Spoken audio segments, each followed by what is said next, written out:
How many of you guys can think of a time in your life when you were fearful? Several years ago, I was backpacking through a country, and we were in the capital city. And my buddy and I were staying in this hotel in kind of a questionable part of the city. Long story short, there was some sort of political coup that was happening while we were there, and I remember one day we were in this building, just hanging out in our room that we were staying in, and in the building next to us there was gunfire happening, and we were seeing like on the news that they were taking hostages and there were gunmen, and it was a very turbulent situation. And I remember in that moment thinking to myself, like, this is a tense situation. I was a little bit fearful, if I'm honest with you. But I remember having a certain degree of comfort because, for one, I had a friend with me, and two, I was not in the immediate building in which all of that was happening, but there was a spirit of fear. And that's what I want us to focus on this week in our small groups. Fear. See, we've all been wrestling with fears over the past several months. I mean, really, ever since all of this unknown has been upon us. There's been a spirit of fear, I think, that's kind of hanging over a lot of people. And fear in itself is not bad. It's what we do with our fear. It's how we handle our fear. In fact, I look at the Bible, and it's interesting because Moses, all of you are familiar with Moses. Moses was somebody who grew up in extreme wealth. He was educated in all the finest universities in the world. And in Egypt, he grew up as royalty.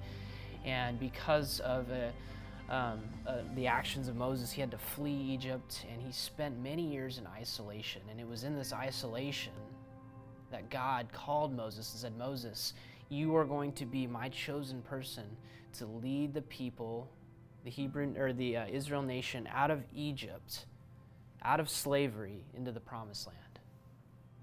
And it was during this time that Moses began to argue with God, because Moses was one of these guys. He was very well qualified. He had all this education, all this experience, but he could not speak very well. And God was calling Moses to appear before Pharaoh, the most powerful man in the world, and tell Pharaoh to let the Israelites go. And you can imagine why Moses was fearful. And here's the conversation that Moses has with God. It's recorded for us in Exodus chapter 4. And I'm going to highlight just certain verses. And at the end of it, I want to make a point of how we should handle and live with fear in our lives. Exodus chapter 4, verse 10, it says this: "But Moses pleaded with the Lord, 'O Lord, I'm not very good with words. I never have been. And I'm not now. Even though you have spoken to me, I get tongue-tied and my words get tangled.'" Now, maybe you guys can relate to this. This is Moses. He's being very honest with God, saying, "God, out of all the people that you could have chosen, you've chosen the worst person, because I'm not eloquent with words. I am not this gifted speaker." And it says, and I'm going to skip ahead to verse 14, it says this: "Then the Lord became angry with Moses. 'All right,' he said, 'what about your brother Aaron, the Levite?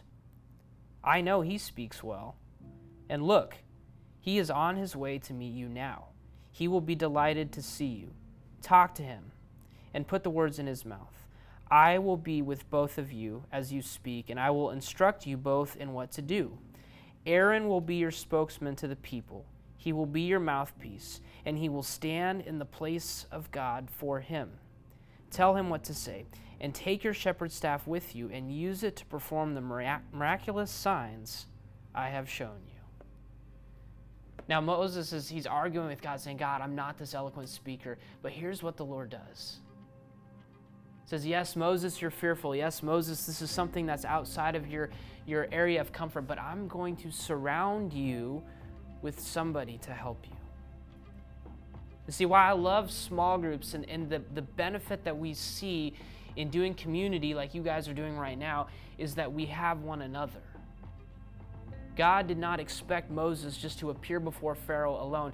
God gave him Aaron to be his mouthpiece. Now, put this in the context of the fear that you have. in your life. We all have fears. We all wrestle with a certain measure of fear. Now, if we were to go around the group, each of us would probably have a different set of fears, but the common thread is that we all have fear. Here is the gift of community. Here's the gift of small groups, is that each and every one of you do not have to walk through your fears alone. Moses did not have to appear before Pharaoh alone. He had Aaron, his brother, with him. You guys have the people in your small group, in your community. Now, what I want to challenge you guys to do this evening is you guys go into your discussion time.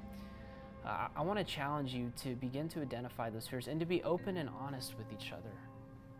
It's okay to admit that you are fearful of certain things.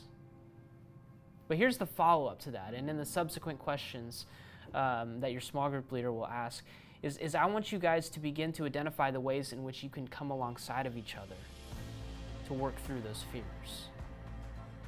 See, I think a problem that a lot of us have is that when we're in fearful situations, we continue to fuel that fear by pouring more fear into our lives. Think about it when you were, maybe when you were a kid and you watched something that was scary, right? And you went to bed having these bad dreams and these thoughts of scary things.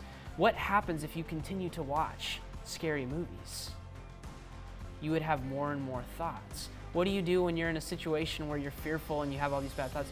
You begin to distract yourselves by watching things that are positive. We understand that just at a basic elementary level. And in the same way, I want to encourage you guys, identify the fears. Use the people around you to help you in this, to keep you accountable. Identify your fears, but then begin to hold each other accountable of how can I speak truth? How can I speak positivity?